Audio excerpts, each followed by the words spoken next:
दोस्तों, बुद्ध की मूर्तियां या तस्वीरें शांत व नम्र दिखाई देती है। आखिर इसके पीछे क्या रहस्य है? क्या वाकई इसके पीछे कोई संदेश है?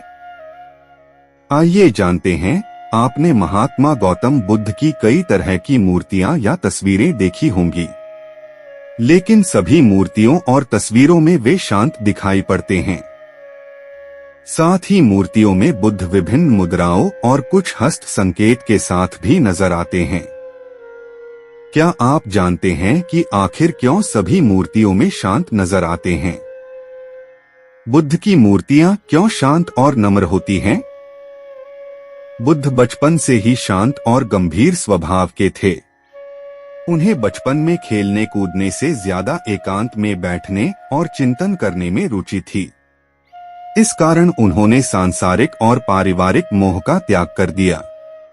कहा जाता है कि गृह त्याग करने के बाद महात्मा बुद्ध ने 6 सालों तक बोध गया में बोधि वृक्ष के नीचे तपस्या की। उनके मन में कुछ गूढ़ सवाल थे, जिस कारण उन्होंने 6 सालों तक तपस्या की और इस दौरान उन्होंने अपने शरीर को खूब तपाया।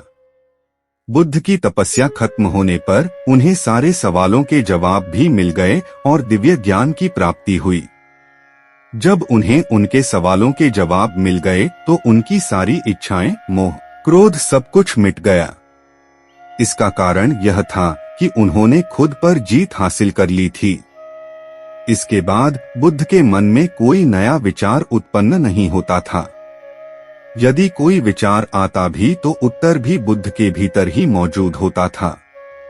इस कारण बुद्ध का स्वभाव तप करने और सवालों के जवाब प्राप्त करने के बाद पूरी तरह शांत और नम्र हो गया, जैसा कि बुद्ध की प्रतीकात्मक मूर्तियों और तस्वीरों में देखा जाता है। बुद्ध की मुद्राएं और हस्त संकेत का अर्थ। धर्मचक्र मुद्रा। इस मुद्रा में बुद्ध दोनों हाथों को सीने के सामने रखते हैं। बाएं हाथ का हिस्सा अंदर की ओर और दाएं हाथ का हिस्सा बाहर की ओर होता है। कहा जाता है कि ज्ञान प्राप्ति के बाद इस मुद्रा का सबसे पहले प्रदर्शन बुद्ध ने अपने पहले धर्मोपदेश सारनाथ में किया था। ध्यान मुद्रा। इसे समाधि या योग मुद्रा भी कहा जाता है। इसमें बुद्ध अपने दोनों हाथों को गोद में रखते हैं। वे अपने दाएं हाथ को बाएं हाथ के ऊपर पूरी तरह से उंगलियां फैलाकर रखते हैं और अंगूठे को ऊपर की ओर रखते हैं। हाथ को इस तरह से रखा जाता है कि दोनों हाथों की उंगलियां एक दूसरे के ऊपर टिका कर रखा जा सके। यह मुद्रा बुद्ध शाक्य मुनि, ध्यानी बुद्ध अमिताभ और चिकित्सक बुद्ध की विशेषता का संकेत है। भूमि स्पर्श मुद्रा। इस मुद्रा में बुद्ध दाएं हाथ को घुटने पर हथेली को अंदर की ओर रखते हुए भूमि को स्पर्श करते हैं। इसे इंग्लिश में टचिंग द अर्थ भी कहा जाता है। बुद्ध की यह अवस्था ज्ञान प्राप्ति के समय का प्रतिनिधित्व करती है, क्योंकि बुद्ध का कहना है कि उनके ज्ञान प्राप्ति की साक्षी भूमि ही है। वरद मुद्रा। इस मुद्रा में बुद्ध दाएं हाथ को शरीर से टिकाकर रखते हैं और खुली हथेली और उंगलियों को बाहर की ओर रखते हैं। वहीं बाएं हाथ को बाएं घुटने पर रखा जाता है। यह मुद्रा अर्पण, स्वागत, दान, दया और ईमानदारी का संकेत है। करण मुद्रा। इस मुद्रा में तर्जनी और छोटी उंगली को ऊपर उठाते हुए अन्य उंगलियों को मोड़कर किया जाता है। यह मुद्रा बुराई से बचाने की ओर संकेत करती है। वज्र मुद्रा। इसमें बाएं हाथ की तर्जनी को दाएं मुट्ठी में मोड़कर और दाएं हाथ की तर्जनी के ऊपरी भाग से दाएं तर्जनी को छूते हुए या चारों ओर घुमाते हुए किया जाता है। बुद्ध की यह मुद्रा उग्र वज्र के 5 तत्वों वायु, जल, अग्नि, पृथ्वी और धातु के प्रतीक को दर्शाती है।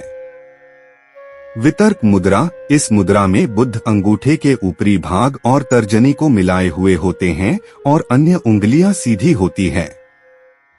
यह मुद्रा काफी हद तक अभय मुद्रा की तरह होती है, लेकिन इसमें अंगूठा तर्जनी उंगली को छूता है। यह मुद्रा बुद्ध की शिक्षाओं के प्रचार और परिचर्चा का प्रतीक माना जाता है। अभय मुद्रा। इसमें दाएं हाथ को कंधे तक उठाकर बाह को मोड़कर किया जाता है और अंगुलियों को ऊपर की ओर उठाकर हथेली को बाहर की तरफ रखते हैं। यह मुद्रा निर्भयता या आशीर्वाद को दर्शाता है, जो सुरक्षा, शांति, परोपकार और भय मुक्ति का प्रतिनिधित्व है। उत्तरबोधि मुद्रा, इसमें दोनों हाथ जोड़कर हृदय के पास रखते हैं और तर्जनी उंगलियां एक दूसरे को छूते हुए ऊपर की ओर होती है, वहीं अन्य उंगलियां अंदर की ओर मुड़ी होती है। यह मुद्रा दिव्य सार्वभौमिक ऊर्जा और सर्वोच्च आत्मज्ञान की प्राप्ति को दर्शाती है। अंजलि मुद्रा, इसे नमस्कार मुद्रा या हृदयांजलि मुद्रा भी कहा जाता है। इसमें बुद्ध के हाथ पेट और जांघों के ऊपर होते हैं। दायां हाथ बाएं के आगे होता है। हथेलियां ऊपर की ओर, उंगलियां जुड़ी हुई और अंगूठे एक दूसरे के अग्रभाग को छूती हुई होती है।